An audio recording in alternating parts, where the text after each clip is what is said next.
अल्हम्दुलिल्लाह मेरा ये क्लेम था और इंशाअल्लाह मरते दम तक रहेगा कि पाकिस्तान इज़ माई प्राइड।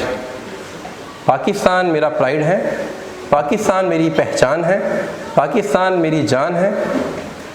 मैं कहीं भी दुनिया में चला जाऊं, मुझे पाकिस्तान की निस्बत से देखा जाएगा। मैं किसी भी कंट्री में जाके जितनी मर्ज़ी एफ़र्ट्स कर लूँ, जितनी मर्ज़ी मेहनत कर लूँ, मुझे फ़र्स्ट सिटीज़न का वो दर्जा हासिल नहीं होगा जो मुझे पाकिस्तान के अंदर हासिल है। और एक बात याद रखना, अपनी चीज़ों से प्यार करना, हम सबको पता है कि अपनी चीज़ों से प्यार करना चाहिए और हम करते भी हैं। तो पाकिस्तान भी मेरा और आपका अपना वतन है, स्वीट होमलैंड है।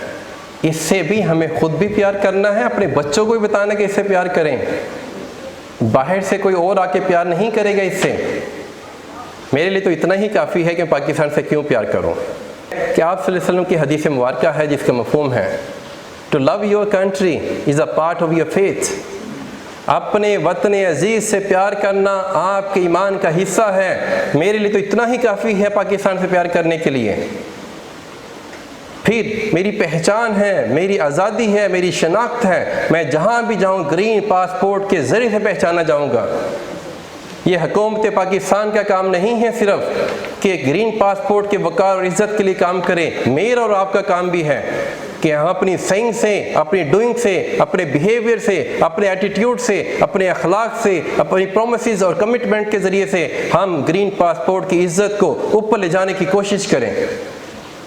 कि कोई फ़र्द वाहिद नहीं कर सकता, हम सबको इसके लिए जुस्तजू करनी होगी। अगर मैं पाकिस्तान के एडवांटेजेस बताना शुरू कर दूं तो मेरे लिए एक ही काफ़ी है, एक ही काफ़ी है कि अल्लाह ने मुझे और आपको एक आज़ाद मुल्क के अंदर पैदा किया है। आज़ादी का नेमूर बदल कोई नहीं है, नो अल्टरनेट ऑफ फ्रीडम। अगर कोई शख्स चाहता है, जानना चाहता है कि आज़ादी क्या है, तो फिर कश्मीर के लोगों को देख लें।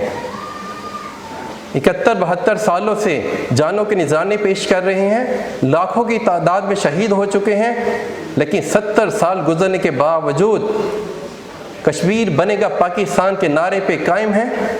क्यों कायम है? अपनी पहचान के लिए। अपनी पहचान के लिए उनको मजहबी आज़ादी हासिल नहीं है, उनको सोशल फ्रीडम हासिल नहीं है। कितनी ज़्यादा मुश्किलात का शिकार हैं वो लोग। बेटा एक और बात जो बहुत इम्पोर्टेंट है, आप एक लम्हे के लिए एज्यूम करें कि मुझे ये आपको अगर जेल में डाल दिया जाए तो शायद 3 दिन भी गुजारने मुश्किल हो जाए। हमारे अबू अजदाद ने पाकिस्तान बनाते हुए वो जेल देखी है। उन्हें आज़ादी के मीनिंग आते थे तो उन्होंने लाखों लोगों की जानों का नजराना पेश करके पाकिस्तान को हासिल किया है। जब पाकिस्तान बन रहा था तो सबसे बड़ी माइग्रेशन उस टाइम पर हुई। हज़ारों की तादाद में लोगों को कत्ल किया गया, शहीद किया गया, फिर जाके ये प्यारा वतन हासिल हुआ। आज हमारी जनरेशन को कौन बताएगा, कौन बताएगा कि पाकिस्तान क्या है, पाकिस्तान क्यों हासिल किया गया था। हाँ, मेरे एक जानने वाले हैं, मेरे अंकल लगते हैं रिश्ते में, हयात हैं अल्हम्दुलिल्लाह। वो बताते हैं कि मैं 12-13 साल का था जब पाकिस्तान बना, तो हमारे कबीले के लोगों ने फ़ैसला किया कि हम रात को पाकिस्तान के लिए हिजरत करेंगे। कहते लोगों ने बहुत समझाया। वो बताते मेरे वालिद साहब को सब लोगों ने कहा कि हाजी साहब आप अभी सफ़र ना करें, जान को ख़तरा है, लेकिन उन्होंने मशवरा किया और रात को सफ़र करने का फ़ैसला किया। उनके मुंह से जब हम ये किस्सा सुनते हैं, मैं कई मरतबा सुन चुका हूँ, जब भी सुनता हूँ आंखों में पानी आ जाते हैं। कहते हैं रात के टाइम हम एक पहाड़ी पे पहुँचे तो पहाड़ी पे तमाम काफ़िले के लोगों को शहीद किया हुआ था, एक भी ज़िंदा नहीं था उस काफ़िले में। दुश्मन ने हमला किया, सबको शहीद कर दिया।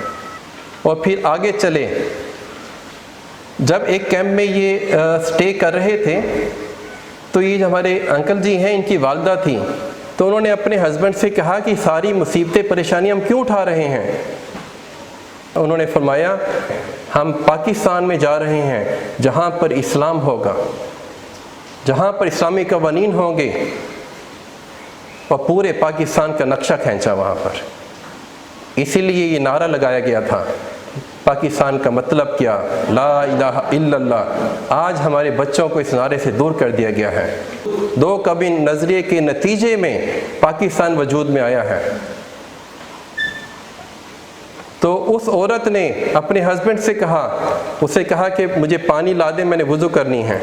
बीमार थी, वज़ू की, 2 नफल पढ़े और ये दुआ मांगी अल्लाह से कि अल्लाह रहमान रहीम, जब तक मैं सरजमीन पाकिस्तान पे ना पहुंच जाऊँ मुझे मौत ना आए। और जब वो लाहौर पहुँचे तो वो औरत अल्लाह को प्यारी हो गई। इतनी मुश्किलात के साथ हम लोगों ने पाकिस्तान को हासिल किया है। बहुत से लोग सवाल करेंगे, पाकिस्तान में बहुत से मसले मसाइल हैं, बहुत सी खूबियाँ भी हैं। आप जिस मर्जी साइड से पिक्चर को देख लें। 27 रमज़ान को पाकिस्तान मार्ज़ वजूद में आया। इसमें अल्लाह की बड़ी हिकमत है।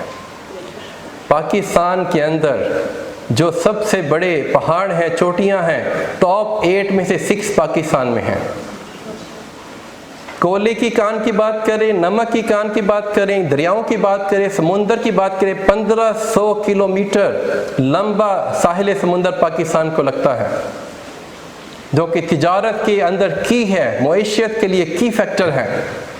नहरी निज़ाम, दुनिया के बेहतरीन नहरी निज़ाम हमारे पास है। चारों वेदर्स हमारे पास हैं, दरिया हमारे पास है, समंदर हमारे पास है, पहाड़ हमारे पास है, टाइल लैंड हमारे पास है। इतनी ज़रख़ीज़ ज़मीन हमारे पास है। हमें कहीं से गंदम, चावल और कॉटन लाने की ज़रूरत नहीं है। मिनरल्स हमारे पास हैं। मिनरल्स की बात करें तो मिनरल्स हमारे पास हैं। मादनियात भरे पड़े हैं बलूचिस्तान में। फ़ौज की बात करें, छठी ये 7वीं बड़ी फ़ौज हमारे पास है। न्यूक्लियर एसेट की बात करें, वाहिद इस्लामिक कंट्री है जिसके पास एटमी पावर है। क्या नहीं है हमारे पास? सब कुछ है। हाँ, लीडरशिप का फुकदान है। हम अच्छे लीडर पैदा करने के लिए जुस्तजू करें बेटा।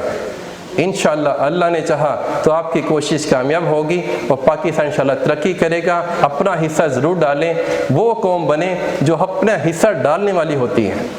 जज़ाकल्लाह बेटा, थैंक यू।